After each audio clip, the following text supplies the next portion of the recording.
Hello my dear students, आज हम लोग बात करने वाले हैं रोटेशनल मैकेनिक्स में न्यूटन के सेकंड लॉ की। यस, हम लोगों ने पढ़ाई की हुई है न्यूटन का सेकंड लॉ, जिसका रिजल्ट हम लोग जानते हैं F इक्वल टू ma से। आज हम लोग डिस्कस करने वाले हैं रोटेशन में न्यूटन का सेकंड लॉ को हम कैसे पढ़ सकते हैं, इसके बारे में डिस्कस करेंगे। और मैंने कुछ 4-5 बहुत अच्छे अच्छे प्रॉब्लम्स एससी वर्मा और जेई मेंस के कराए हैं। आपको मैंने जेई मेंस 2014 का एक क्वेश्चन होमवर्क के लिए छोड़ा हुआ है, आप उसका आंसर करेंगे। So let's start. टोटली ये कॉन्सेप्चुअल और न्यूमेरिकल प्रॉब्लम बेस्ड लेक्चर होने वाला है। तो पहले समझते हैं थोड़ा सा कि किस तरीके से हम न्यूटन के सेकंड लॉ की यहां पढ़ाई करने वाले। लेट्स से मेरे पास एक कोई ये रॉड है और ये रॉड इस तरीके से रखी है। मैंने इस रॉड पे कोई इस तरह एक फोर्स लगाया, ठीक है। यहां से लेट्स से मैंने इसको फिक्स कर दिया। इट मींस ये क्या हो गया, axis of rotation. Basic basic बातें अब पता होनी चाहिए, हम लोग बहुत आगे आ चुके हैं रोटेशन में। ओके, अब मेरे को एक सवाल का जवाब दो। ये फोर्स तो 2D में लग रहा है, इज दैट क्लियर? तो इसके अपन क्या कर लेते हैं, कंपोनेंट बना लेते हैं। एक यहां से मैंने थीटा एंगल ले लिया, तो ये कंपोनेंट बन गया। या कुछ मैं थोड़ा सा इस तरीके से बना देता हूं, ठीक है। तो ये कंपोनेंट बन गया फोर्स का, जो कि क्या हो जाएगा, एफ कॉस थीटा। बोलो। और एक कंपोनेंट ये बन गया, इसको मैं एफ टी नाम दे रहा हूं, क्यों अभी आपको बताऊंगा। This is called F T sine theta. अब मैं आपसे एक सवाल पूछूं कि ये जो फोर्स 2D में लगा था, इसके दो कंपोनेंट है, एक ये कंपोनेंट है और एक ये कंपोनेंट है। इनमें से कौन सा कंपोनेंट सर्कुलर मोशन करवा सकता है? क्योंकि आपको पता है रोटेशनल मोशन में जो भी ऑब्जेक्ट होता है उसके सारे पार्टिकल्स क्या करते हैं, सर्कुलर मोशन परफॉर्म करते हैं। इट मींस ये रॉड को कौन घुमा सकता है? अगर ये रॉड घूमेगा, ध्यान से सुनना, ये वाला पार्टिकल, ये वाला पार्टिकल, ये वाला पार्टिकल, ये वाला पार्टिकल, सारे ही पार्टिकल क्या करेंगे, सर्कुलर मोशन परफॉर्म करेंगे एक फिक्स एक्सिस के अबाउट, जिसे हम एक्सिस ऑफ रोटेशन के नाम से भी जानते हैं। Is that clear? बोलो। ये क्या आ गया यार? चलो आगे देखते हैं। तो बताओ, अगर मैं बोलूं ये वाला force is able to produce torque, याद आया? देखो, ये टॉर्क का मतलब जब ये घूमेगा तभी तो सर्कुलर मोशन करेगा।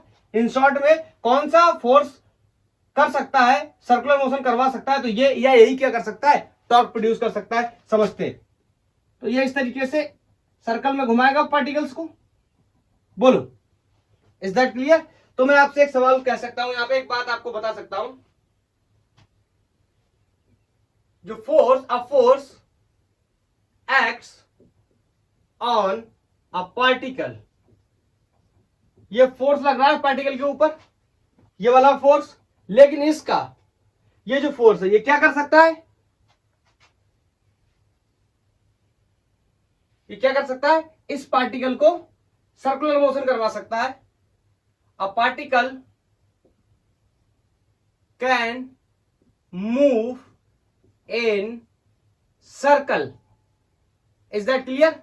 लेकिन मुद्दे की बात यह है कि कौन सा कंपोनेंट ऑफ फोर्स करवा सकता है सर्कुलर मोशन। देन हम लोग कहेंगे क्या, ये टी का मतलब मैंने इसीलिए लिखा था यहां पे, इसको मैं टेंजेंशियल नाम देना चाहता हूं। आपको पता है अगर मैं इस तरीके से बनाऊं सर्कल, तो ये सारी लाइनें क्या कहलाती हैं, टेंजेंट कहलाती हैं। बोलो, दैट्स व्हाई मैंने इसको क्या नाम दिया है, एफ टी नाम दिया है, टेंजेंशियल फोर्स का नाम दिया है। Is that clear? तो मैं यहां पर मेंशन कर दे रहा हूं, the only tangential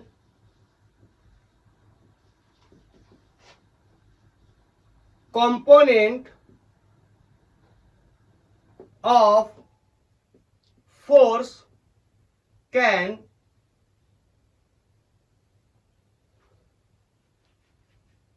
move a particle in circle। और यू कैन से यही वाला फोर्स क्या कर सकता है, टॉर्क प्रोड्यूस कर सकता है। कैसे, आगे डिस्कस करेंगे थोड़ा सा।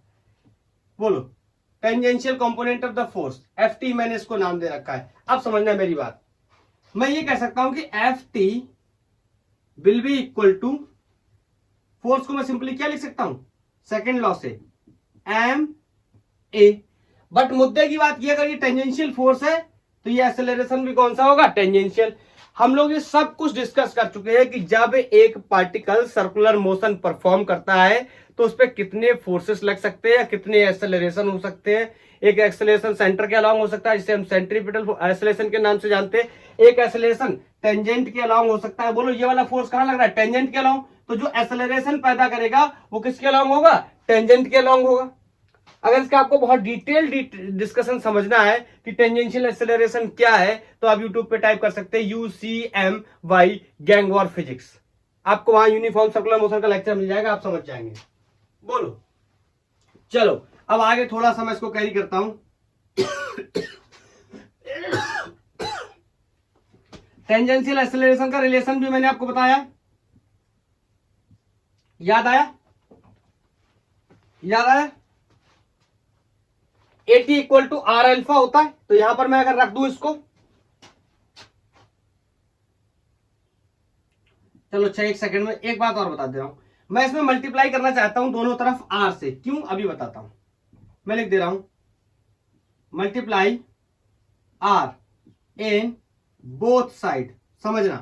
तो यहां मल्टीप्लाई करूंगा आर, आर क्या है, परपेंडिकुलर डिस्टेंस, एफ टेंजेंशियल, समझना ये आर है, ठीक है। यहां पर इस तरीके से लग रहा है tangential force. Is that clear, बोलो। तो यहां पर मैंने इस साइड भी क्या कर दिया, आर का मल्टीप्लाई कर दिया, और AT की वैल्यू मैं यहां पर एक्सपोज कर दे रहा हूं। बोलो, perpendicular distance into force is called torque. Is that clear, M AT, AT की जगह मैं रख दे रहा हूं क्या, ये क्या लिख दिया मैंने, R alpha. Is that clear, tangential acceleration is equal to R times of angular acceleration. This is going to be M, AT की जगह R alpha multiply by R. देखो ये आर, आर क्या हो गया, R square, M are square alpha. इसको पहचाना, इसको पहचाना, पहचाना। बोलो, हम डिस्कस कर रहे हैं इस सिंगल पार्टिकल के सर्कुलर मोशन की। तो बोलो ये सिंगल पार्टिकल का क्या हो गया, मोमेंट ऑफ इनर्शिया। याद आया कि किसी भी पार्टिकल का मोमेंट ऑफ इनर्शिया हम क्या लिख सकते हैं, आई, जिसकी वैल्यू कितनी होती है, M are square. So I can say this is going to be torque equal to I alpha. बस यही है Newton's second law for rotation motion या rotational motion. Is that clear, comparison भी समझते हैं इसका थोड़ा सा। जैसे मैं यहां से इसको इसके साथ कंपेयर करके दिखाऊं तो F equal to M A and torque equal to I alpha. ध्यान से समझना मेरी बात को। मैंने लेक्चर जब स्टार्ट किया था रोटेशन मोशन का, मैंने वहां पर आपको एक बात बताई थी। मैंने कहा रोटेशन में फोर्स नहीं होता है, रोटेशन में हम कभी फोर्स की बात नहीं करते, हमेशा फोर्स के मोमेंट की बात करते। इट मींस हम किसकी बात करते हैं, टॉर्क की। फोर्स के मोमेंट को ही क्या बोलते हैं, टॉर्क बोलते हैं। मैंने कहा यहां कभी मास की बात नहीं कर सकते, या फिर अच्छे तरीके से बोले मास को ही हम क्या बोल सकते हैं, बोलो, mass measured in the terms of inertia. Classical mechanics में ये बात शुरुआत में पढ़ी थी। इनर्शिया मतलब यहां पर हम मास बोले इनर्शिया बोले एक ही बात है। मतलब यहां पर मैं मास या इनर्शिया नहीं बोल सकता, यहां क्या बोलता हूं, इनर्शिया का मोमेंट, घूमने वाला inertia. That's why I is called rotational inertia या मोमेंट ऑफ इनर्शिया। तो यहां पर मास या इनर्शिया ट्रांसलेशन मोशन में बात करते थे या लीनियर मोशन में बात करते थे, लेकिन जब रोटेशनल मोशन आता है तो मास की बात नहीं करते या इनर्शिया की बात नहीं कर सकते। किसकी बात करते हैं, rotational inertia, moment of inertia. Okay, या फोर्स की बात नहीं कर सकते रोटेशनल मोशन में। किसकी बात करते हैं, फोर्स के मोमेंट की। तो that is called moment of force, इसको हम क्या बोलते हैं, torque. This is the second law of motion. Clear for the rotational mechanics. तो समझ गए आई क्या है, मोमेंट ऑफ इनर्शिया। और बहुत डिटेल्ड में पढ़ाई कर चुके हैं मोमेंट ऑफ इनर्शिया की कॉन्टिन्यूअस बॉडीज के लिए, रेगुलर ज्योमेट्री के लिए, पार्टिकल्स के लिए किस तरीके से कैलकुलेट करते हैं, सबकी बात कर चुके हैं। चलो अब कुछ क्वेश्चंस लगाना शुरू करेंगे। ये न्यूमेरिकल प्रॉब्लम बेस्ड लेक्चर ही होने वाला है और ये lecture mainly for JEE Mains and advance के लिए होगा। नीट में भी समटाइम्स कुछ क्वेश्चंस आते हैं, ज्यादातर क्वेश्चंस इंजीनियरिंग के एग्जाम से रिलेटेड होंगे, उसी लेवल के होंगे। थोड़ा टफ माना जाता है ये, इस वजह से छोटे एग्जाम्स में इसके क्वेश्चंस कम पूछे जाते हैं। चलो पहला क्वेश्चन मैं लेने जा रहा हूं रसनिक हैलिडे से और आपको सिर्फ कुछ बेसिक बातें बतानी है। जैसे मेरे पास लेट्स से एक रॉड है, ओके, ये मेरे पास एक रॉड है और ये रॉड यहां से पाइवोट करी गई है, मतलब इसका एक्सेस ऑफ रोटेशन भी आप बोल सकते हैं यहां पे है, ठीक है। अब मेरे को एक बात यहां पर बताई गई है कि यहां पर इस तरीके से एक फोर्स काम कर रहा है जिसका नाम F1 है। Is that clear? ये यहां पर पिवट है, यहां पर बंधा हुआ है, ओके। तो आपने बताना है, ध्यान से सुनना, two forces F1 and F2 are acting, चलो इनका नाम लिख देता हूं, इसका A एंड इसका B एंड, ठीक है, are acting on a rod, ठीक है। कुछ लोग कह रहे होंगे सर F2 तो दिखाई नहीं दे रहा, इट्स ओके, F2 के बारे में ही आपको बताना है, ठीक है। मैं बहुत ही बेसिक प्रॉब्लम से लेके एडवांस तक का प्रॉब्लम आपको सॉल्व करके दिखाऊंगा, ठीक है। और नेक्स्ट क्वेश्चन है इसी के अंदर, मतलब ध्यान से सुनना, ये लाइन आपको बहुत कुछ बताएगी। If rod does not turn, इसको सुनते ही आपके दिमाग में एक बात आ जानी चाहिए, रॉड डज नॉट टर्न का मतलब क्या हुआ, इसका ये किसमें है, रोटेशनल इक्विलिब्रियम में है, इसका टॉर्क क्या है, 0। अगर आपको नहीं आता रोटेशनल इक्विलिब्रियम तो आप यूट्यूब पे टाइप कर सकते हैं रोटेशनल इक्विलिब्रियम बाय गैंग और फिजिक्स, आपको मेरा लेक्चर मिल जाएगा, तमाम सारे एससी वर्मा और जेई के क्वेश्चंस आपको वहां मिल जाएंगे, ठीक है। रॉड मूव नहीं कर रहा है तो इसका मतलब इसका मोमेंट सॉरी इसका टॉर्क कितना है, या रोटेशनल किसमें है, इक्विलिब्रियम में है, बोलो समझ पा रहे।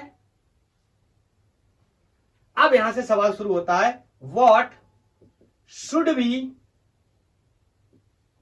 Direction of F2 force at and B, बोलो। आई थिंक आपने सोच भी लिया होगा। चलो तो पहले दूसरा पार्ट है, उसको बाद में देखते हैं, पहले इसी को देखते हैं। बताओ, एक फोर्स F1 यहां लग रहा है, मैंने आपसे बोला ये पॉइंट फिक्स है, मतलब इसके अबाउट क्या है, ट्रांसलेशनल सॉरी रोटेशनल इक्विलिब्रियम है, मतलब नेट टॉर्क इसके अबाउट क्या है, 0 है।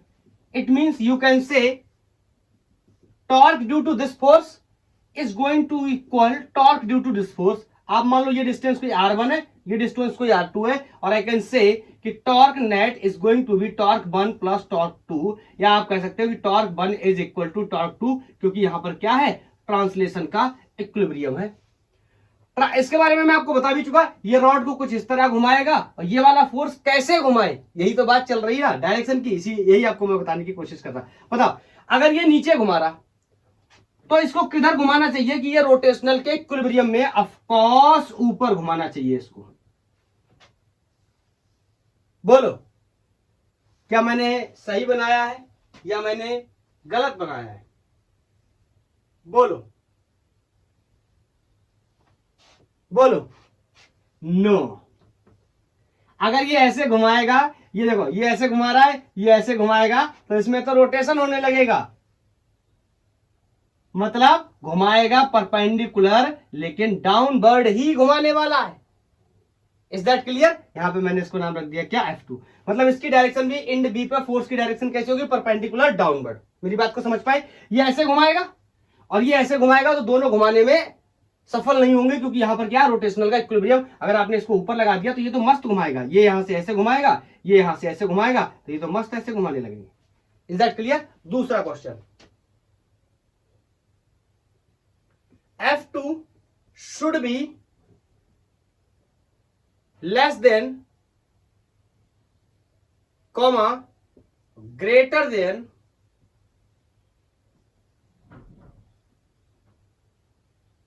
और इक्वल टू F1।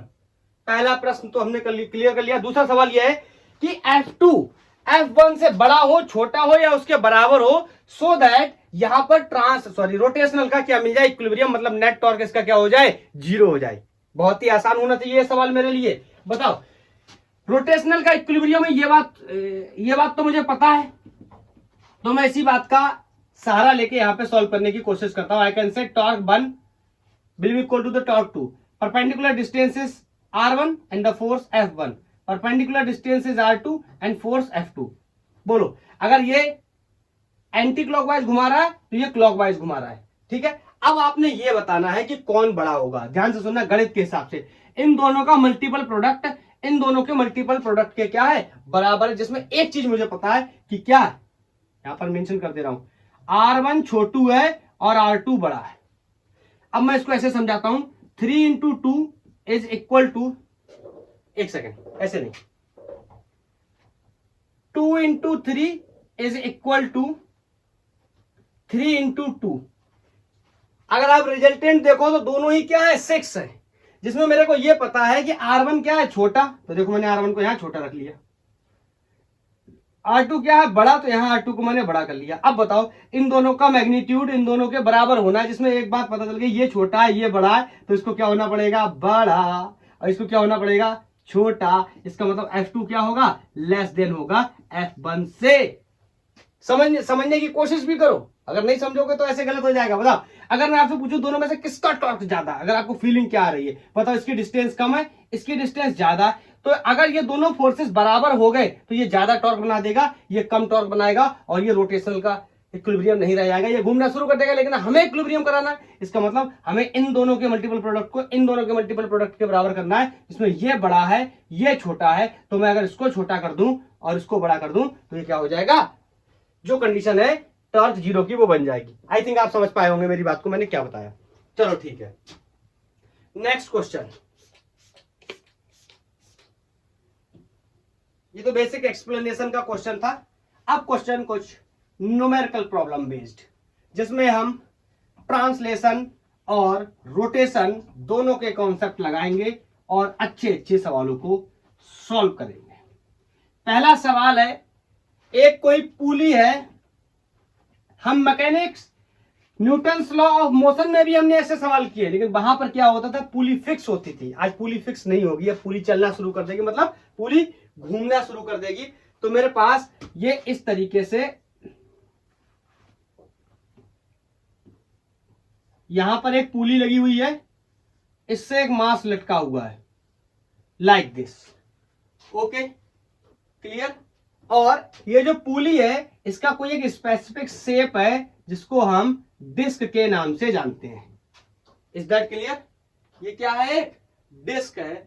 और मेरे को कुछ बातें इसके बारे में पता भी हैं, जैसे ये जो डिस्क है इसका जो भी रेडियस है इसकी वैल्यू 20 सेंटीमीटर है। ये जो डिस्क है, इस डिस्क का या जो पुली है इसका मास 2.5 kg है। देख लूं मैं, विजुअल है, हाँ है, बोलो। और ये जो मास यहां से हैंग कर रहा है, इस मास की value I am equal to 1.2 kg है। और आई थिंक ये SC वर्मा का प्रॉब्लम है, ठीक है। अब मेरे से सवाल पूछा जा रहा है, सवाल ये है, फाइंड एक्सेलरेशन, नहीं हाँ नहीं हाँ, मैंने क्या कर दिया, ये SC वर्मा का प्रॉब्लम नहीं है, ये रसनिक हैलिडे का प्रॉब्लम है, रसनिक हैलिडे का है, ठीक है। Find the acceleration of falling block, ठीक है। ये जो ब्लॉक फॉल करेगा इसका मेरे को एक्सेलरेशन बताना है। और एक बात यहां पे मैं बता दे रहा हूं, कॉर्ड डज नॉट स्लिप, और कोई फ्रिक्शन भी नहीं है, नो फ्रिक्शन। आइडियल कंडीशन में ट्रीट करके इसको सॉल्व करना है। चलो अब समझने की कोशिश करते। मैं आपसे बोलूं, अगर ये नीचे की तरफ गिरेगा, लेफ्ट से इसका कोई ए एक्सेलरेशन होगा जिसकी वैल्यू मुझे बतानी है। तो मैं यहां से इसका अगर एफबीडी बनाने की कोशिश करूं, अब इस स्टेज पे आके कोई मेरे से ये मत कहना मेरे को एफबीडी बनाना नहीं आता, हम लोग रोटेशन मोशन पढ़ रहे हैं। ये बेसिक कॉन्सेप्ट की बात है कि अगर रोटेशन पढ़ रहे हैं तो फोर्स आना चाहिए, विदाउट फोर्स हम रोटेशन नहीं पढ़ सकते। बोलो, ऊपर की तरफ रस्सी है तो आई कैन से यहां पर इस तरीके से टेंशन एक्ट कर रहा होगा। मैं आपको बहुत बार बता चुका हूं, tension always acts away from the body. यहां पर बैठ के छाता खोलने वाला कॉन्सेप्ट भी मैंने आपको बता रखा है। तो यहां पर ऊपर की तरफ क्या कर रहा होगा, टेंशन काम कर रहा होगा। बोलो, ये ब्लॉक नीचे की तरफ कोई एक्सेलरेशन ए से फॉल कर रहा है। मैं आपको बहुत बार बता चुका हूं कि F net equal to M A की इक्वेशन मुझे ट्रांसलेशन मोशन के लिए लिखनी होती है, जो कि मेरे लिए बहुत आसान है। मैं नेट फोर्स बराबर एम ए लिखता हूं, लेकिन मेरे लिखने का तरीका थोड़ा अलग है। मैं बोलता हूं ये लेके जा रहा है, नीचे गिर रहा है तो ये लेके जा रहा है, रोक कौन रहा है, ऊपर वाला force is equal to mass times of acceleration. This is F net is equal to M A. Total force इसके ऊपर नेट फोर्स कितना है, ऊपर की तरफ टेंशन, नीचे की तरफ इसका वेट एम जी, लेकिन कौन डोमिनेट कर रहा है, एम जी, क्योंकि क्वेश्चन कह रहा है ये नीचे की तरफ गिर रहा है। अब आगे ये मेरे से सॉल्व नहीं होगा, इसके पीछे एक वजह ये है कि ना तो मेरे को इस रस्सी में टेंशन के बारे में आइडिया है और ना ही मेरे को पता है, जो कि मेरे को क्वेश्चन में बताना। Is that clear?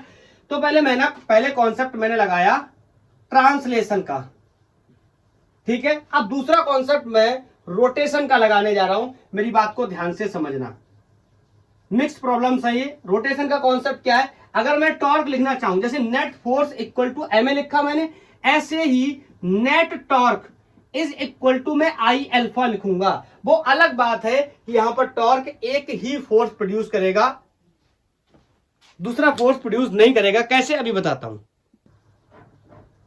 चलो पहले इस पे लगने वाले सारे फोर्सेस का डिस्कशन कर लेते हैं। जैसे अगर इस पर्टिकुलर पुली की बात करूं तो बोलो यहां नीचे की तरफ एम जी, बोलो ऊपर की तरफ नॉर्मल रिएक्शन।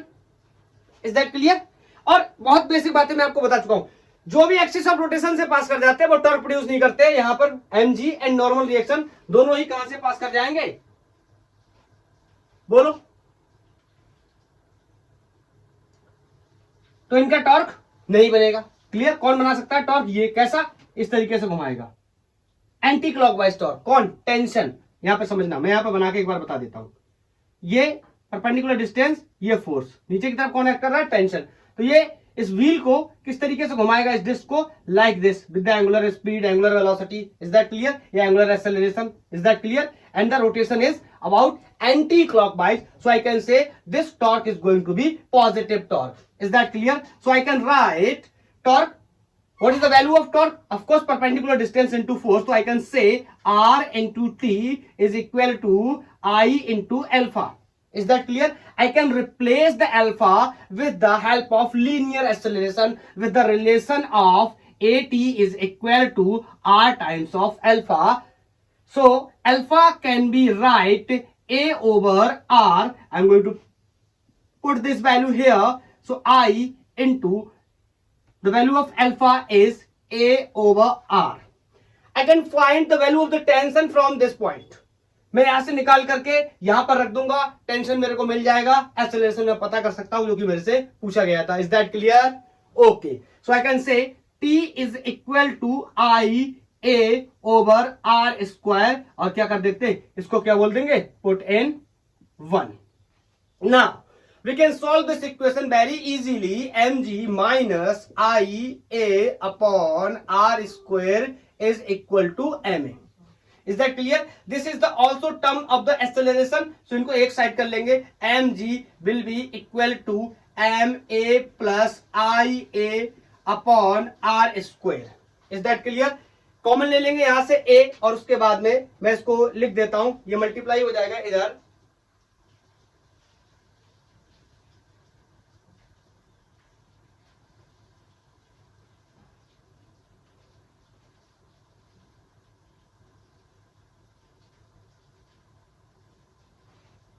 कुछ एक सेकेंड, कुछ प्रॉब्लम हुआ है क्या?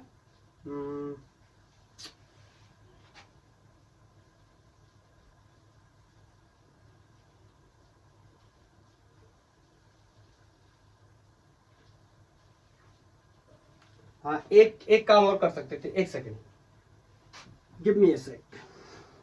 ये मेरे को इस बात के बारे में आइडिया है कि ये डिस्क दे रखा है, सो आई कैन से कि डिस्क का मोमेंट ऑफ इनर्शिया अपन जानते हैं, and the moment of inertia is disc is half M R square. R मैंने स्मॉल ले रखा है तो यहां पर मैं स्मॉल आर स्क्वायर।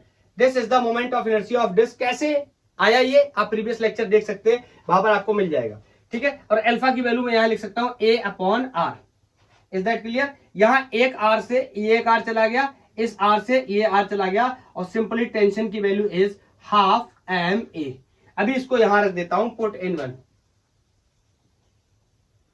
अगर नहीं दिया होता, ये डिस्क नहीं होता, ओके, कोई अननोन बॉडी होता, बोल देता कोई व्हील है, जैसे नेक्स्ट क्वेश्चन करेंगे एससी वर्मा का, वहां पे बोलेगा व्हील है, तो मैं इस वैल्यू को जो मैंने पहले निकाली थी वो उठा करके मैं रखता। लेकिन अभी ये ओपन है कि ये कौन सी बॉडी है। Is that clear? Is that clear? Okay, so I can say M G minus half M A is equal to M A. बोलो क्लियर है? यहां से मेरे को एक्सेलरेशन निकालना है, जो कि बहुत ही आसान है मेरे लिए, और mass of the pulley and mass of the block is given. तो यहां पर मैं मेंशन कर दे रहा हूं, this is the mass of pulley, this is the mass of pulley, so this is the mass of pulley, this is the mass of block, so this is the mass of block. Is that clear? इन दोनों को एक तरफ कर लेता हूं, तो यहां से M G will be equal to, acceleration दोनों में कॉमन हो जाएगा, so I can say mass of pulley by 2 plus mass of block. अभी दोनों वैल्यूज मेरे को पता है, एल्जेब्रिकली ये आंसर हो गया। Is that clear? अब यहां से जब मेरे को लीनियर एक्सेलरेशन पता चल गया है, मेरे को एंगुलर एक्सेलरेशन अगर पता करना है तो इस इक्वेशन की हेल्प से मैं यहां से पता कर सकता हूं। लेकिन मेरे को वैल्यू दे रखी तो मैं इनको रख देता हूं। This is going to be 1.2 into 9.8, this is the acceleration, and this value is 2.5 divided by 2 plus 1.2। अब इसको सॉल्व करना आपका काम है, और यहां से आंसर निकाल करके लाना 4.8 metre per second square is the linear acceleration. और बहुत ही आसानी से हम एंगुलर एक्सेलरेशन की वैल्यू को फाइंड कर सकते हैं। Alpha is equal to A is 4.8 and the radius of this disc is 20 into 10 to the power -2। तो यहां से सॉल्व करने के बाद में अल्फा की वैल्यू मेरे को यहां से मिल जाएगी, दैट विल बी 24 रेडियन पर second. Is that clear? Is that clear? Okay, कैसे सॉल्व किया हमने, समझ पाई ये बात? यहां पर एक बात और मेंशन कर लेना, find the acceleration of the following block and इसके साथ साथ एंड एंगुलर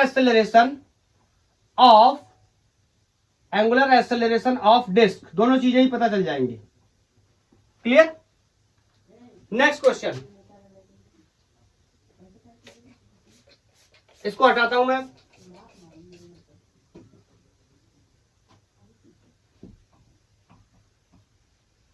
नेक्स्ट क्वेश्चन भी कुछ इसी टाइप का है, लेकिन उसमें ये जो ज्योमेट्री है, ये बॉडी है, इसके शेप या ज्योमेट्री की बात ना करके डायरेक्ट कोई व्हील जैसी बात की गई है। And this question is from SCB, SC Verma से ये क्वेश्चन लिया गया है। मैं इस क्वेश्चन को ड्रॉ करता हूं और आप मेरे को पॉज करके आंसर बता सकते हो क्या? ये एक कोई व्हील है और इस व्हील को क्लैंप किया गया है, फिक्स किया गया है दीवार के साथ में। Okay, is that clear? Previous case में अगर नॉर्मल रिएक्शन और वेट की बात नहीं करते तो भी कोई दिक्कत नहीं थी, और यहां से एक कोई फोर्स 5 न्यूटन का एक्ट कर रहा है। क्लियर है? और इस व्हील के बारे में मैं कुछ बातें आपको बता देता हूं। जैसे इस व्हील का रेडियस 20 सेंटीमीटर है, और ये व्हील इस तरीके से, ये फोर्स इस व्हील को इस तरीके से घुमाएगा। जब ये रस्सी नीचे की तरफ खींची जाएगी तो जो इसका एंगुलर एक्सेलरेशन है that is also given, which is 2 radian पर सेकेंड स्क्वायर। ओके, इतनी इंफॉर्मेशन हमें गिवन है। और बहुत ही इंटरेस्टिंग क्वेश्चन है, फाइंड MOI या पूरा लिख देता हूं, moment of inertia of wheel. इस व्हील का मोमेंट ऑफ इनर्शिया बताना है कितना होगा। देखो मोमेंट ऑफ इनर्शिया बताना है, everybody can say we can discuss with the torque equal to I alpha. Alpha मेरे को पता है, अगर किसी तरीके से मैं टॉर्क पता कर लूं तो मेरे को मोमेंट ऑफ इनर्शिया पता चल जाएगा इस व्हील का कितना होगा। तो सबसे पहले टॉर्क देख लेते हैं, कौन कौन फोर्सेस यहां पर टॉर्क प्रोड्यूस करने वाले हैं। तो सबसे पहले देख लेते हैं कितने फोर्सेस है। अब बताओ यहां पर क्लैंप किया गया है, मैं यहां बोल सकता हूं ऐसे नीचे की तरफ इसका वेट mg काम कर रहा होगा और ऊपर की तरफ इस तरीके से यहां पर नॉर्मल रिएक्शन काम कर रहा होगा। जिन लोगों को इस बात में प्रॉब्लम होती है कि यहां पर नॉर्मल रिएक्शन ऊपर कैसे लग रहा होगा, उनको मैं बार बार एक सलाह देता हूं, आप इस क्लैंप को निकाल दो।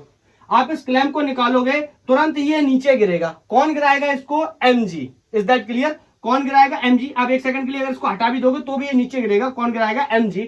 और ये नहीं गिर रहा है नीचे, इसका मतलब इसको सपोर्ट करने के लिए इतनी ही वैल्यू का एक फोर्स ऊपर लगना चाहिए by the help of Newton third law of motion, action reaction law. तो ये नीचे गिर रहा है mg से, इसको ऊपर रोका कोई n से, इसका मतलब यहां से क्या लग रहा होगा? Normal reaction. Is that clear? अगर नॉर्मल रिएक्शन आपको नहीं समझ आता कैसे लग रहा है तो आप इस क्लैंप को निकाल दो, क्या होगा? ये नीचे गिर जाएगा, जो व्हील नीचे गिर जाएगा। अगर आपको व्हील को बचाना है तो आपको ऊपर की तरफ फोर्स लगाना पड़ेगा इसी पॉइंट से। और बोलो कौन लगाएगा? ये क्लैंप लगाएगा, जिसका नाम क्या होगा? Normal reaction. Equal forces opposite direction में act on the two different surface और never cancel each other. Okay, is that clear? तो मैं आपसे यहां पे क्लियर एक बात कह सकता हूं, इसको इक्वेशन एक बना के रख सकता हूं। मैं कह सकता हूं mg and normal reaction will not produce any torque।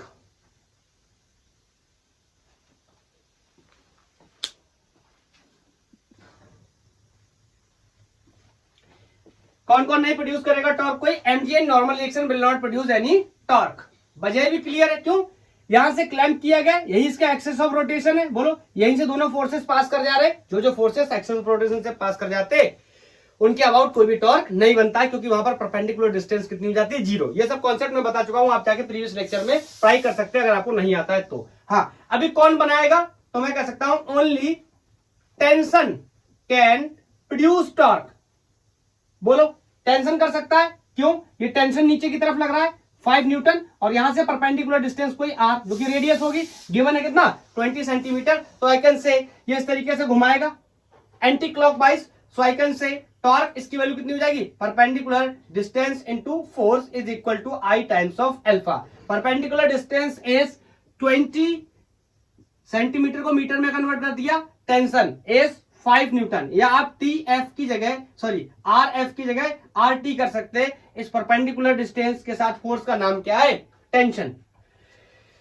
5 Newton moment of inertia मेरे को बताना है, and this angular acceleration is given in the problem, and the moment of inertia will comes out 10 50 25 25 into 10 to the power minus 2 kg metre square. SCB का problem था, SC Verma का। Is that clear? किस तरीके से हमने moment of inertia निकाला? बोलो, क्या मैं सवाल के लेवल को थोड़ा सा और बढ़ाऊं और कठिन करूं क्वेश्चन को थोड़ा? चलो ठीक है। अब इसके साथ साथ मैं इंक्लाइंड प्लेन पे एक क्वेश्चन लेता हूं, जहां पर रोटेशनल मोशन और ट्रांसलेशन मोशन दोनों के बारे में डिस्कस करेंगे। देखते हैं क्या पूछता है। मैं ये जो क्वेश्चन लेने जा रहा हूं इसमें मैं काफी हद तक पूरी जितनी मैक्सिमम मैकेनिक्स लग सकती है उसके बारे में डिस्कस कर सकते हैं। यहां पर फोर्स की भी बात करनी पड़ेगी, यहां पर एंगुलर फोर्स मतलब टॉर्क की भी बात करनी पड़ेगी, और काइनेमेटिक्स की इक्वेशंस का भी डिस्कस करेंगे। मैं इस क्वेश्चन को आपको ड्रॉ करके देता हूं। Question is from SC Verma का प्रॉब्लम है, और यहां पर इस तरीके से कोई एक इंक्लाइंड प्लेन है, और इस इंक्लाइंड प्लेन के ऊपर इस तरीके से कोई एक ब्लॉक टाई है। यहां पर एक ब्लॉक है और इसके साथ यहां पर एक पुली है। क्या होता था पहले? ये पुली इमूवेबल होते थे फोर्स में, लेकिन आज ये पुली मूवेबल है, ये इमूवेबल नहीं है। क्या है? ये ब्लॉक ऊपर की तरफ ए एक्सेलरेशन या बी वेलोसिटी से ऊपर की तरफ मूव करता है, यहां से कोई एंगल थीटा बना करके, लेट्स से इसका मास कोई क्या है, एम है। Is that clear? अब मेरे से बोल रहा है ये ब्लॉक अगर ऊपर की तरफ ट्रेवल कर रहा है तो फाइनली ये बाद में रेस्ट पे आ जाएगा, तो आपने बताना है ये कितना ऊपर चलेगा अगर मैं इसका रेडियस स्मॉल आर बता दूं। और ये जो पुली है, ये पुली ये इस तरीके से मूव कर रहा है एंगुलर वेलोसिटी ओमेगा से। Is that clear? तो मैं लिख दूं क्या?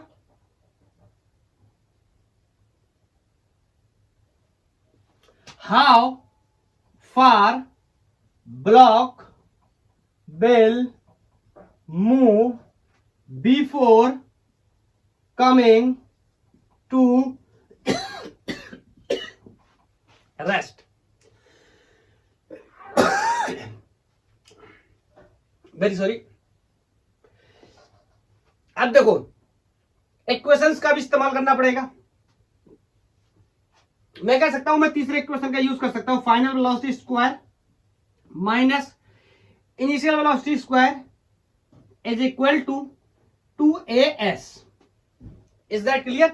बोल रहा है फाइनली रेस्ट पे आ रहा है, ध्यान से सुनो, फाइनली रेस्ट पे आ रहा है, इसका मतलब फाइनल वेलोसिटी 0 है, तो फिर ये एक्सेलरेशन ना होकर के ये कौन होगा, डी एक्सेलरेशन होगा। ये माइनस से माइनस एलिमिनेट हो जाएगा।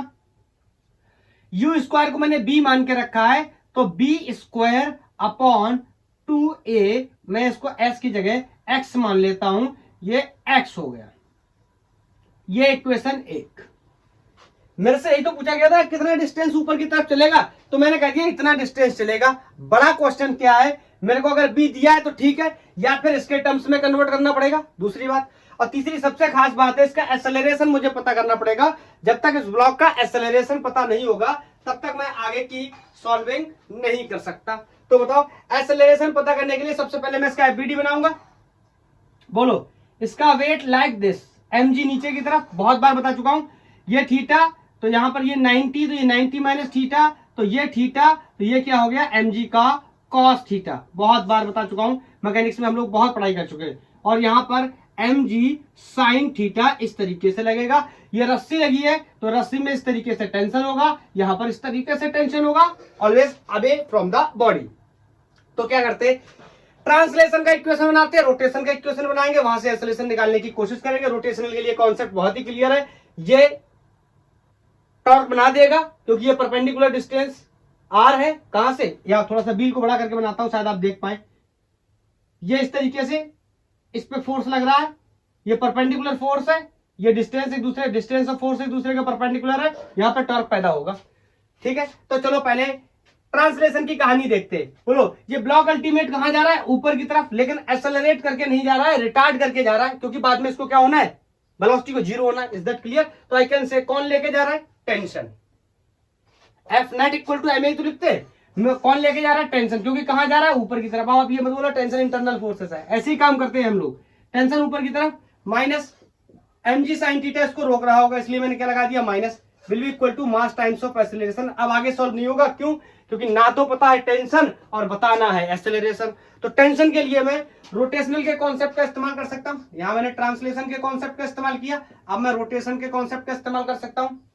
आई कैन से सेकंड लॉ लगाया मैंने किसके लिए, ट्रांसलेशन के लिए। अब सेकंड लॉ रोटेशन के लिए, बोलो, I can say net torque is going to be I times of alpha. Net torque means जितने भी फोर्सेस लग रहे हैं उनका टॉर्क। देखो यहां पर तो एक ही फोर्स काम कर रहा है, टेंशन, इसके अलावा और कोई फोर्स है नहीं। जो फोर्सेस है नीचे, इन फोर्सेस का टॉर्क से कोई लेना देना है नहीं, क्योंकि एक्सिस ऑफ रोटेशन के अबाउट टॉर्क निकालते हैं। यहां पर एक्सिस ऑफ रोटेशन कौन है, ये व्हील इस तरीके से मूव कर सकता है, तो ये इसकी क्या हो गई, एक्सिस ऑफ रोटेशन। तो बोलो परपेंडिकुलर डिस्टेंस कितनी होगी, रेडियस, फोर्स कौन हो गया, tension is equal to I alpha. अब यहां पर प्रॉब्लम क्या है, मेरे को आई के बारे में आइडिया नहीं है। अगर ये कोई नॉन बॉडी होती, like disc, ring, hollow cylinder, solid cylinder, spheres, तो मैं लिख देता मोमेंट ऑफ इनर्शिया जैसे मैंने प्रीवियस केसेस में लिखा था, लेकिन यहां नहीं पता है तो मैं इसको जनरलाइज करके लेके चलूंगा इसी तरीके से। और बोलो अल्फा को मैं इजीली रिप्लेस कर सकता हूं a equal to are alpha से। So alpha can be write a over r, तो यहां से अल्फा की जगह मैंने लिख दिया ए ओवर आर। यहां से मैंने वैल्यू निकाली किसकी, टेंशन की, और टेंशन की वैल्यू आएगी आई ए अपॉन आर स्क्वायर, और इसको अपन क्या करेंगे, पुट इन 1 करेंगे। चलो तुम रखो, रखने के बाद बताओ मेरे को टेंशन क्या आ रहा है, मैं अभी आपको बताता हूं सॉल्व करके। गर्मी गाइस बहुत ही ज्यादा है, गर्मी एंड उमस का ग्रेट कॉम्बिनेशन बना हुआ है। चलो रखो इसको यहां, पुट इन 1, तो मैं यहां रखने चला I a upon are square, tension की जगह है, minus m ji sine theta is equal to m, acceleration की जगह डी एक्सेलरेशन रख देता हूं, ठीक है, यही रख देना चाहिए था, यहां रख दिया मैंने। Is that clear? किसी को कोई प्रॉब्लम तो नहीं? चलो अब मेरे को यहां से एक्सेलरेशन निकालना है, तो एक्सेलरेशन वाले टर्म्स को एक तरफ कर लेता हूं, ये माइनस का एम ए है, इधर आके प्लस हो जाएगा, एम जी साइन थीटा उधर जाके प्लस हो जाएगा, तो I can say I a upon are square plus m A is equal to M G sine theta. Clear? यहां से ए कॉमन ले लूंगा और ए की वैल्यू निकालूंगा, तो ये डिवाइड में चला जाएगा नीचे। बोलो क्लियर है? मैं डायरेक्ट लिख दूं, क्या समझ पाओगे? तो यहां से ए की वैल्यू मैंने कॉमन कर लिया, चलो एक लाइन बढ़ा देता हूं, I upon are square plus M is equal to M G sine theta. चलो नोट करो, मैं ऊपर करता हूं, नीचे शायद दिखाई ना दे। यहां पर देखो, यहां से ए की वैल्यू हो जाएगी, A will be equal to M G sine theta, divide कर देंगे इस फंक्शन से, I upon are square plus M, ये वैल्यू हो गई एक्सेलरेशन की, और यहां पर रखेंगे, अपना काम बन जाएगा। और अगर उस इक्वेशन को एक बना रखा है तो इतना अभी इक्वेशन बनाना थोड़ी सिखाऊंगा, तो पुट इन 1 की जगह पुट इन 2 कर लेना, उसको 2 बना लेना, ओके नो प्रॉब्लम। बोलो, तो इसको क्या करो, इक्वेशन 1 में रखेंगे अब। चलो बोलो, पुट इन फिर से 1 A is equal to M G sine theta upon I, ये क्या कर दिया, फंक्शन लिखा ही नहीं, X is equal to B square upon 2, A की वैल्यू M ji sine theta upon I R square plus M. Clear है? ये I square sorry I upon are square plus M का फंक्शन पलट कर ऊपर चला जाएगा, और यहां से X equal to B square, इसको हम लिख सकते हैं आई, या ऐसा करो, उसका एलसीएम ले लो, पहले इसका एलसीएम ले लो, पहले इसका एलसीएम ले रहा हूं, डायरेक्ट लिख दे रहा हूं, ठीक है, तो ये हो जाएगा m are square, is that clear? और ये आर स्क्वायर पलट के ऊपर चला जाएगा, ये जब एलसीएम होगा तो ये पूरे के नीचे ऐसे आर स्क्वायर हो जाएगा, ये पलट के ऊपर चला जाएगा, so X will be V square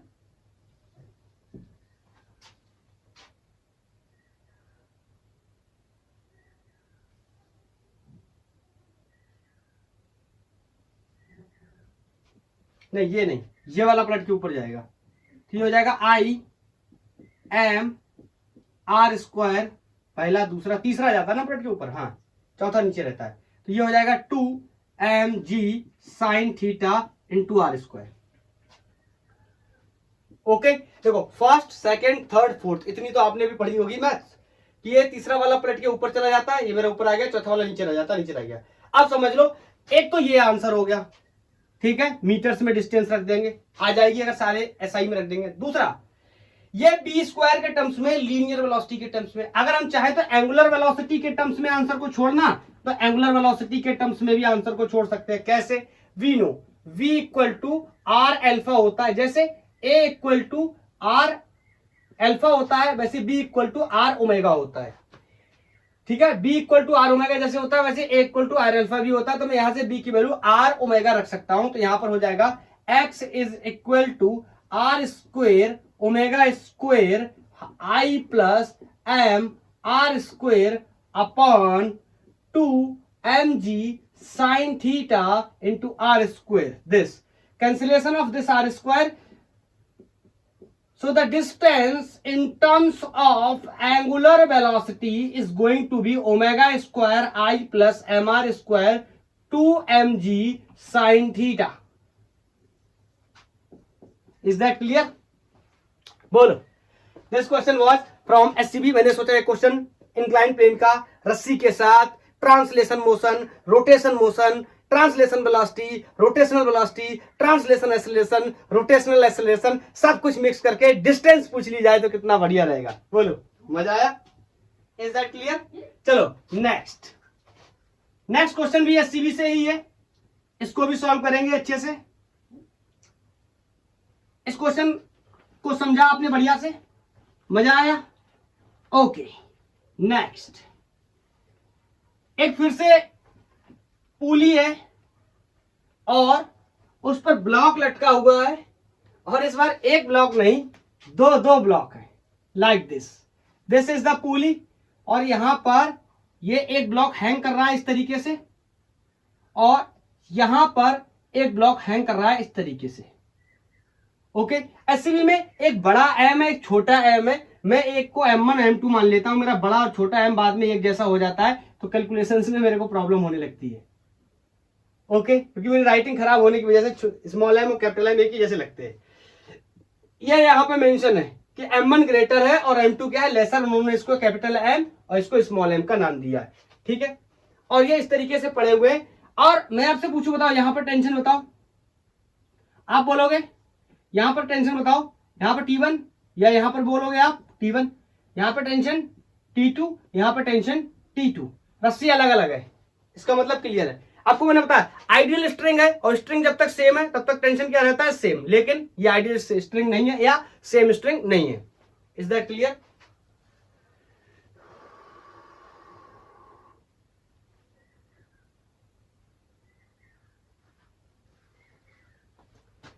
और एक कॉमन बात है कि ये ए एक्सेलरेशन से नीचे गिर रहा है, तो ये ए एक्सेलरेशन से ऊपर जा रहा है। Is that clear? Means acceleration of the both blocks are same. Is that clear? अभी अपन को क्या बताना है, ये एक्सेलरेशन ही बताना होगा।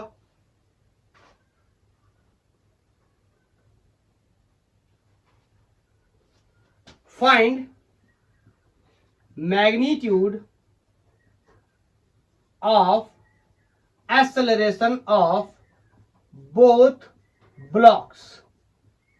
दोनों ही ब्लॉक्स का एक्सेलरेशन कितना होने वाला है, और स्ट्रिंग आइडियल है। इट मींस स्ट्रिंग मासलेस है एंड कोई स्लिपिंग नहीं है।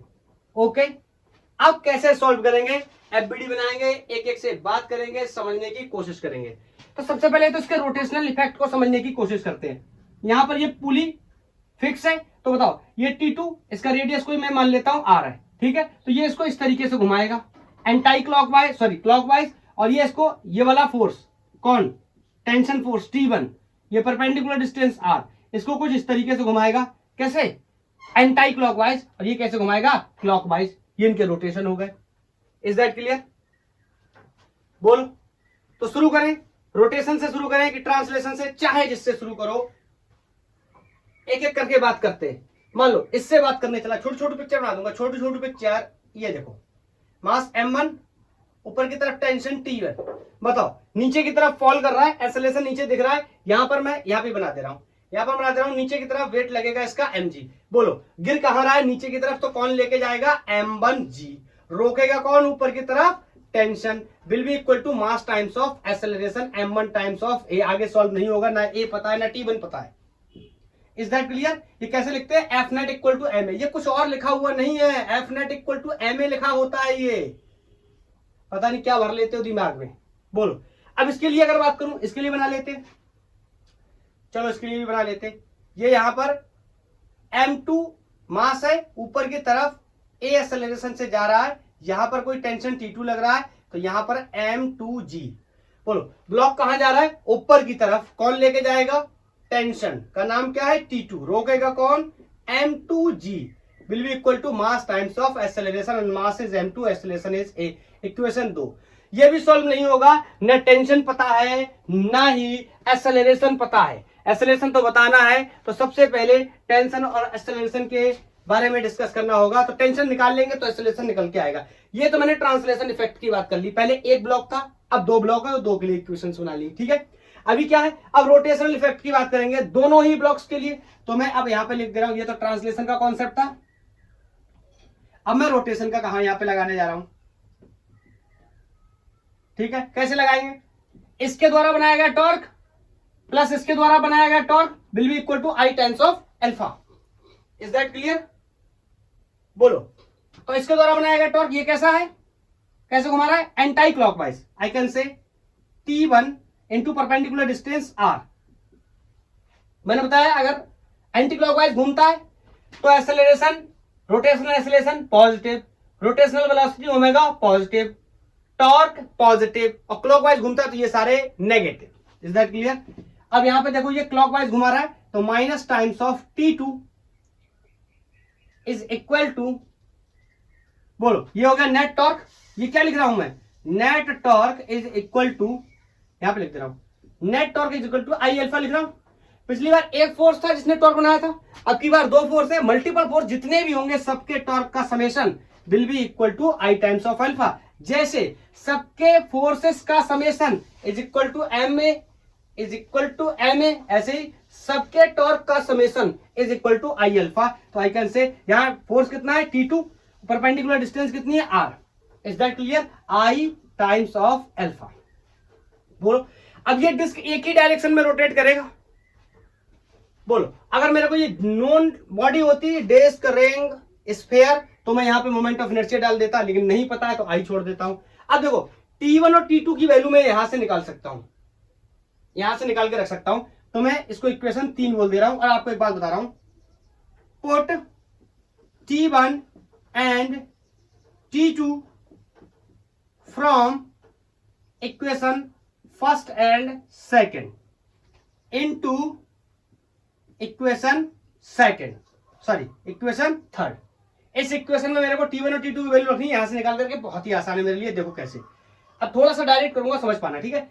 इसको मैं इधर लाया तो ये माइनस हो जाएगा, ये उधर जाके प्लस हो जाएगा, तो T1 उधर जाके प्लस हो गया, यहाँ किधर ये कैसा हो गया माइनस, जिसमें मैंने M1 को कॉमन ले लिया तो क्या होगा G minus A, M1 common T1 की वैल्यू, तो यहां पर मैं रखने चला M1 कॉमन, यहां बोलो G, M इधर आया माइनस का हो गया G minus A। Is that clear, बोलो कोई दिक्कत तो नहीं, बोलो। ये रेडियस, अरे कोई बात नहीं, अगर स्टैंडर्ड को मिलाना तो कैपिटल R कर लो, SCB के स्टैंडर्ड को मिलाना तो कैपिटल R, नहीं तो स्मॉल r, कोई फर्क नहीं पड़ता। बोलो अभी समझो, और ये डिस्टेंस R से मल्टीप्लाई माइनस T2 की वैल्यू यहां से निकालने जाऊंगा, बोलो T2 इधर ही रहेगा, ये इधर जाएगा तो प्लस हो जाएगा, M2 कॉमन हो जाएगा तो कितना हो जाएगा G प्लस A। समझ पा रहे हो ना, ये फंक्शन इधर जाएगा तो प्लस हो जाएगा, M2 कॉमन हो जाएगा G प्लस A, तो मैं यहां लिख दे रहा हूं M2 G प्लस A और multiply by this distance R is equal to I alpha. I को मैं बहुत ही आसानी से रिप्लेस कर सकता हूं, क्योंकि मेरे को रिप्लेस करना भी पड़ेगा, क्योंकि मेरे को एक्सेलरेशन निकालना है, तो मैं यहां पर रिप्लेस कर दे रहा हूं, डायरेक्ट लिख दे रहा हूं ये आई, तो आई लिख दे रहा हूं, और अल्फा बार बार मैं आपको यहां बता रहा हूं A equal to R alpha, तो alpha equal to A upon R, तो मैं यहां पे लिख दिया मैंने अल्फा की जगह A upon R। Is that clear. अब ध्यान से देखना, ये R इन सब में क्या हो जाएगा मल्टीप्लाई हो जाएगा, क्लियर है। तो और मैं इनका अंदर भी मल्टीप्लाई कर दे रहा हूं, क्योंकि मेरे को एक्सेलरेशन निकालना है। ये एक्सेलरेशन के कुछ टर्म यहाँ पे मौजूद है, इन सबको जोड़ घटा गुणा भाग जो भी होता है कर लेता हूं, फिर एक ही वैल्यू यहां से निकाल लेता हूं। तो सबसे पहले इसको मल्टीप्लाई कर रहा हूं और सबके साथ में कर दे रहा हूं, तो ये हो गया M1G R स्क्वायर, किसी को कोई डाउट नहीं होना चाहिए, एक आर ये R स्क्वायर, थोड़ा सा कैलकुलेशन में सपोर्ट करिए, माइनस इसका इसके साथ M1A R स्क्वायर, ठीक है। फिर अब इसका इसके साथ माइनस M2G, ये R और एक इधर से R स्क्वायर, बोलो। अब इसका इसके साथ मल्टीप्लाई तो माइनस का sign, M2A R square, M2A R square is equal to I into A, ठीक है। अब A वाले टर्म एक तरफ कर लो, G वाले टर्म एक तरफ कर लो, और A की वैल्यू अपन को क्या करनी है यहां से फाइंड आउट करनी है, बोलो। तो ये कौन है G वाला है, ये कौन है, जी वाला है, ये कौन है, ए वाला है, ये कौन है, ए वाला, तो जी वाले एक तरफ कर लो, ए वाले एक तरफ कर लो, तो this is m1 g are square, इसको भी मैं इधर ले आया, minus m2 ji are square, इसको मैं उधर ले गया, minus m1 a are square minus m2 a are square is equal to I ए।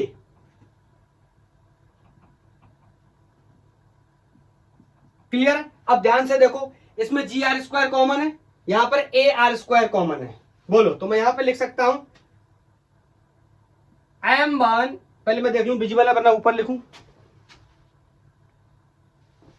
चलो ऊपर से ही लिखना शुरू करता हूं, नोट तो कर ही रहे होगे ना, कर लो, नहीं किया 10 सेकंड पीछे करके कर लो। यहां से m1 r कॉमन हो गया, तो ये m1 r कॉमन हो गया, r नहीं सॉरी r स्क्वायर कॉमन हो गया, तो यहां पर बचा ये क्या ही कर दिया, जी आर स्क्वायर कॉमन हो गया, जी आर स्क्वायर कॉमन हो गया, यहां पर m1 minus m2, m1 minus m2, यहां पर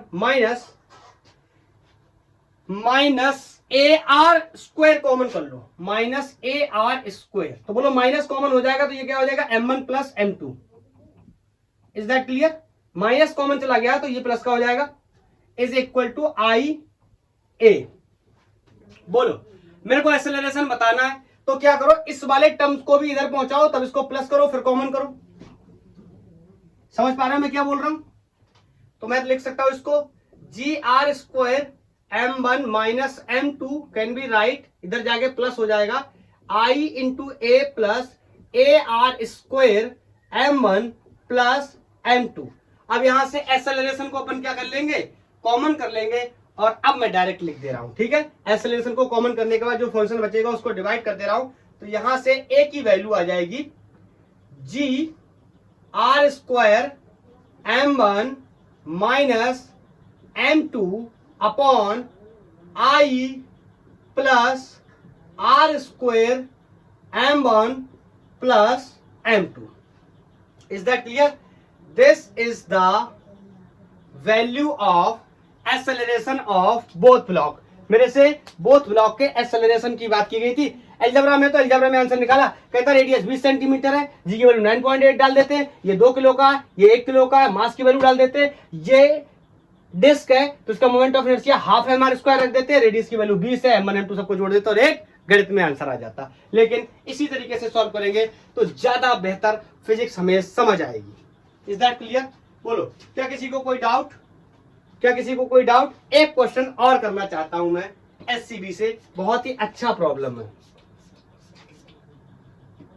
क्या है, मैं एक सॉलिड सिलेंडर को एक रस्सी को सॉलिड सिलेंडर के ऊपर लपेटना चाहता हूं, और लपेट करके मैं उसको ऊपर सीलिंग से या किसी भी जगह से बांध करके लटकाना चाहता हूं, और जैसे ही मैं उसको छोड़ूंगा वो रोल करते हुए नीचे आएगा। क्या आप मेरी भाषा को, मेरी लैंग्वेज को, मेरे इमोशन को समझ पाए मैं क्या बताने की कोशिश कर रहा हूं? जैसे ये कोई एक सॉलिड सिलेंडर है, इस पे मैं इस तरीके से धागे लपेट लेता हूं और मैं धागे को यहां कहीं से बांध देता हूं, फिर मैं इसको रिलीज करता हूं, तो ये जस्ट लाइक, स्लो में देखना, जस्ट लाइक ऐसे घूमते हुए नीचे आएगा। कितना डिस्टेंस ये नीचे आएगा अगर मैं यहां से इसको रिलीज करता हूं? This is the question from SCB. तो मैं बनाता हूं इस सवाल को, पहले एससी वर्मा का प्रॉब्लम है। इस तरीके से यहां पर एक सॉलिड सिलेंडर है और इसके ऊपर इस तरीके से ये धागा लपेटा गया है, रस्सी लपेटी गई है, स्ट्रिंग है, और उसको ऊपर से अपन ने यहां क्या कर दिया है, फिक्स कर दिया है। सोलेनोइड में समझने लगना, 10th में पढ़ के आए, सोच रहे हो सोलेनोइड है। बोलो, इसका रेडियस लेट्स से कोई आर है, इसका रेडियस भी कोई क्या है, आर है, ठीक है? रस्सी एक ही है तो मैं यहां बोल देता हूं इस पे ऊपर की तरफ टेंशन टी लग रहा होगा, इस पे भी ऊपर की तरफ टेंशन टी लग रहा होगा। ये सॉलिड सिलेंडर है, मैं बोल देता हूं इसका वेट mg नीचे की तरफ ऐसे लग रहा होगा। बोलो, जैसे ही मैं यहां पे मान लो अभी इसको क्या हूं, पकड़ के रखा हूं लाइक दिस, जैसे मैं इसको छोड़ूंगा ये इस तरीके से रोल करके आएगा। इट मींस इसकी जो इनिशियल वेलोसिटी है वो कितनी है, 0 है। क्लियर है? या इनिशियल एंगुलर वेलोसिटी भी इसकी कितनी है, 0 है। अब मेरे को 2 सवाल बताने इसमें। पहला है find tension in string, string में कितना टेंशन है इसको लटकाते हुए। दूसरा क्वेश्चन है if cylinder is released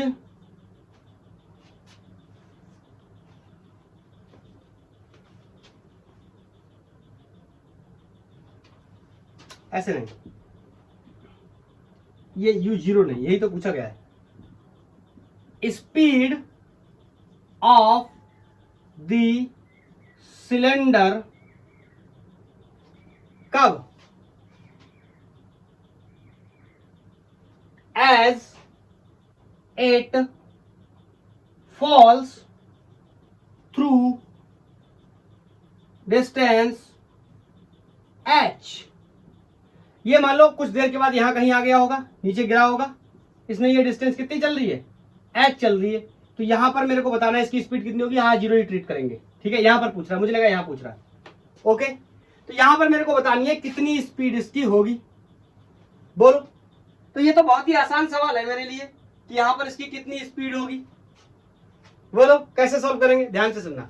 b square minus u square is equal to 2gh, गलत हो गया। ग्रेविटी के इन्फ्लुएंस की कोई बात नहीं कर रहा। अगर इस तरीके से पूछता तो बहुत ही आसान हो जाता। इस g की जगह मुझे क्या लेना चाहिए, a लेना चाहिए।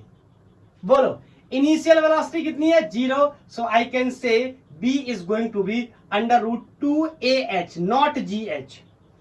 Is that clear. अगर ग्रेविटी की बात करता तो मेरा आंसर gh √2gh हो जाता और मैं यहीं पे क्वेश्चन को छोड़ देता, लेकिन मेरा आंसर ये नहीं हो पाएगा। क्यों, क्योंकि मेरे को a निकाल करके लाना पड़ेगा, तब मैं यहां रखूंगा, तब मेरा आंसर बनेगा। तो याद रखना ये मैंने कोई इक्वेशन एक बनाया हुआ है।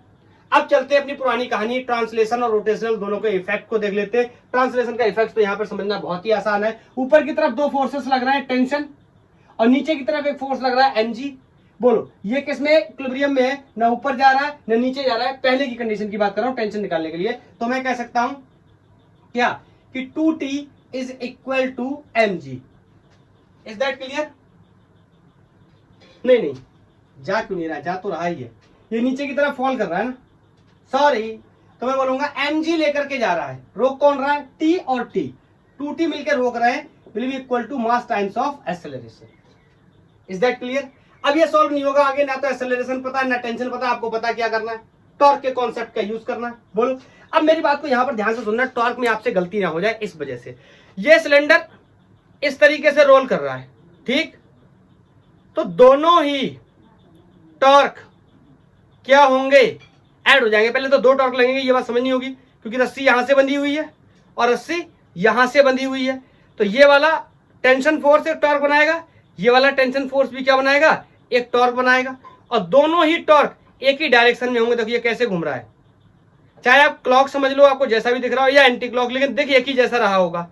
इसका मतलब दोनों ही टॉर्क क्या हो जाएंगे, सम हो जाएंगे। तो मैं कह सकता हूं ट्रांसलेशन इफेक्ट मैंने यहां पर देख लिया। अगर मैं रोटेशनल इफेक्ट की बात करूं तो ये घूमेगा, लेट्स से इसका जो टॉर्क होगा r इंटू टी, इसका टॉर्क हो गया। मान लो ये ऐसे घुमाएगा तो ये भी ऐसे ही घुमाएगा, तभी तो ये नीचे जा रहा है ना। अगर ये ऐसे घुमाएगा और ये ऐसे घुमाएगा तो ये नीचे नहीं जा पाएगा। अगर ये ऐसे घुमा रहा है तो ये भी ऐसे घुमा रहा है, तब ये नीचे जाएगा। ये बोर्ड पे समझ में आ रहा है आपको, वो अलग बात है। दोनों में यहाँ पे बता तो रहा हूं, दोनों एक ही डायरेक्शन में इसको घुमा रहे हैं, इसका मतलब दोनों के टॉर्क का मैं क्या कर लूंगा, सम कर लूंगा। Net torque is equal to I times of alpha, और एल्फा की वैल्यू मैं सीधा a equal to r alpha, तो alpha equal to a upon r. ठीक है, यहां पे लिख देता हूं। यहां पर ये हो गया 2r t is equal to I a upon r. अगर हाँ ये नॉन बॉडी है, इस बार ये सॉलिड सिलेंडर है, इसका मोमेंट ऑफ इनर्शिया मैं प्लेस कर सकता हूं, बोलो, और यहां से टेंशन की वैल्यू निकाल करके यहां रख सकता हूं। यहां से एक्सेलरेशन की वैल्यू मिल जाएगी, उठाकर यहां रख दूंगा, यहां से वेलोसिटी या स्पीड की वैल्यू मिल जाएगी। बोलो तो क्या करूं सॉल्व, या मेरे को लगता है टेंशन यहीं से मिल जाएगा। आगे मैं अगर इसको सॉल्व करने की कोशिश करूं, सिंपली समझना, t is equal to, this is going to be I A, अभी रख दूंगा वैल्यू, अपॉन बटे में जाएगा 2r square. Is that clear.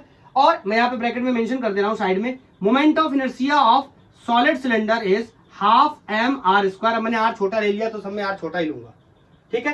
Solid cylinder का moment of inertia half M R square होता है। इसी में किसी को कोई डाउट नहीं होना चाहिए। तो मैं यहां पर रख देता हूं value, this is going to be half M R square into acceleration over 2r square. ये r स्क्वायर से r स्क्वायर मर गया और 2 2 जा 4। तो यहां पर मैं साइड में मेंशन कर देता हूं, टेंशन की वैल्यू आ गई 1/4 एम ए। इसको इक्वेशन कोई 2, इसको 1 माना था, इसको 2 करो, इसको 3 कर लो। टेंशन की वैल्यू तो पता चल गई, लेकिन प्रॉब्लम फिर से क्या है, यहां पर अगर मेरे को एक्सेलरेशन की वैल्यू पता चल जाए रख दूंगा तो टेंशन की वैल्यू पता चल जाएगी, लेकिन एक्सेलरेशन नहीं पता है तो सबसे पहले इसको उठा करके यहां रखूंगा, यहां से एक्सेलरेशन निकालूंगा, फिर एक्सेलरेशन को यहां रखूंगा, टेंशन मिल जाएगा। Is that clear? तो चलो चलो चलो चलो जल्दी चलो जल्दी चलो करते हैं। 1 2 3 नोटेड, 1 2 3 नोटेड। ओके, क्या करेंगे, इसको पुट इन 1 करेंगे। आप लिखो यहां पर put in 1, t equal to half, sorry 1/4 ma put in 2 not 1. This is going to be mg minus 2 into 1/4 and the value of this is 1/4 ma is equal to ma. यहां से ये हमारा ये 1/2 हो गया। ध्यान से सुनना, ये हाफ ma है, ये 1 ma, मतलब 3/2 ma हो जाएगा, इधर जाके जुड़ जाएगा। तो this is mg is equal to 3/2 times of ma।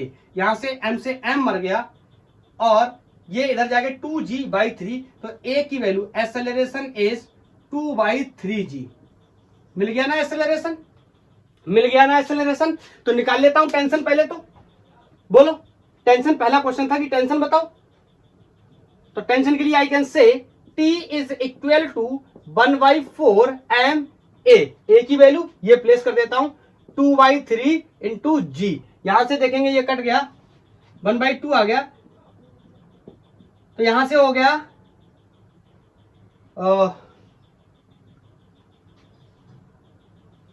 mg/6, mg/6 Newton.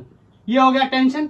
अब मेरे को पता चल गया टेंशन, तो पुट इन 2 कर दो, पुट इन 2। यहां से क्या पता चल जाएगा, एक्सेलरेशन। तो रख देता हूं, सॉरी एक्सेलरेशन तो मैंने पहले से निकालने का, वेरी सॉरी। टेंशन पता चल गया, एक्सेलरेशन पता चल गया। अब इस एक्सेलरेशन को उठा के यहां रख दो, मेरे को स्पीड पता चल जाएगी। तो मैं बोल दे रहा हूं पुट इन 1, पुट इन 1। ठीक है, यहां पे रखने चला, तो यहां से v is equal to √2 and the value of acceleration is 2/3 into g into h. यहां पर समझने की कोशिश करेंगे, this is 4/3 g into h, root के अंदर ही छोड़ देते। Metre per second is the speed, कब, जब ये h डिस्टेंस नीचे ट्रेवल कर जाता है। Is that clear? मजा आ रहा है ना, बोलो मजा आ रहा है ना। अभी एक क्वेश्चन मैं आपको होमवर्क में देता हूं, जैसे कि मैंने लेक्चर के शुरुआत में आपसे बोला था कि एक क्वेश्चन मैं आपको होमवर्क में दे के जाऊंगा, और क्वेश्चन काफी इजी है क्योंकि इतने टफ क्वेश्चंस, इतने अच्छे क्वेश्चंस हम लोगों ने लगाए। तो last question is going to be very easy for us and this question is from JEE Mains 2014। मेरे से बोल रहा है ये कोई एक हॉलो सिलेंडर है, ठीक है, जिसका रेडियस कोई r है, इसकी वैल्यू अभी अपन गिवन करेंगे, और यहां से इस तरीके से एक मास हैंग कर रहा है m, इसको यहां पर इस तरीके से क्लैंप कर दिया गया है। Question is from JEE 2014। ठीक है, इसका मास, हॉलो सिलेंडर है जिसका मास m है, एंड लिख दे रहा हूं ऐसे, मास m and radius capital R है कोई। ठीक है, और इस स्ट्रिंग के बारे में बताया जा रहा है, स्ट्रिंग आइडियल है इफ स्ट्रिंग, ऐसे लिख दे रहा हूं एक बार मैं, चलो मैं बोल के बता दे रहा हूं, लिखना छोड़ो। स्ट्रिंग या कॉर्ड कैसी आइडियल, मतलब स्लिप नहीं करती है और मासलेस है। तो आगे आपने बताना है with what acceleration mass will fall. काफी इजी क्वेश्चन होने वाला है आपके लिए। Answer is g, answer b is g/2, answer c is 2/3g, और डी g/6 कर लेते हैं, नहीं 5g/6 कर लेते हैं, 5/6g। Is that clear? कोई डाउट तो नहीं है? मैं पहले चेक कर लूं, डेटा सब दिया है, हॉलो सिलेंडर है, इसका मतलब मोमेंट ऑफ इनर्शिया क्लियर है, ओके। मास m है, ओके। रेडियस कैपिटल R है। With what acceleration mass will fall, 4 option है, g/2 और 5/6 g। Is that clear? Everything is clear. ये क्वेश्चन आपके लिए होमवर्क में बहुत ही आसान सवाल रहने वाला है, आप मेरे को इसका आंसर बताएंगे। आई थिंक बहुत ही मजा आया होगा, बहुत ब्रिलियंट क्वेश्चंस को हमने सॉल्व किया, एससीबी के बहुत ही बेहतरीन क्वेश्चंस को सॉल्व किया। ये जी का आपको एक क्वेश्चन होमवर्क में दिया। आई थिंक क्या होता है रोटेशन में second law of Newton, F equal to M a को आई अल्फा में हम कैसे कन्वर्ट करते हैं, ये तो सबको पता है, F equal to M a, I equal to I, sorry torque equal to I alpha. लेकिन इसका रियल डेप्थ क्या है, किस तरीके से हम एडवांस लेवल के क्वेश्चंस को सॉल्व करेंगे, ये आज आपने सीखा। तो आज के लिए इतना ही, थैंक यू, धन्यवाद। और बताइए आपको कैसा लगा।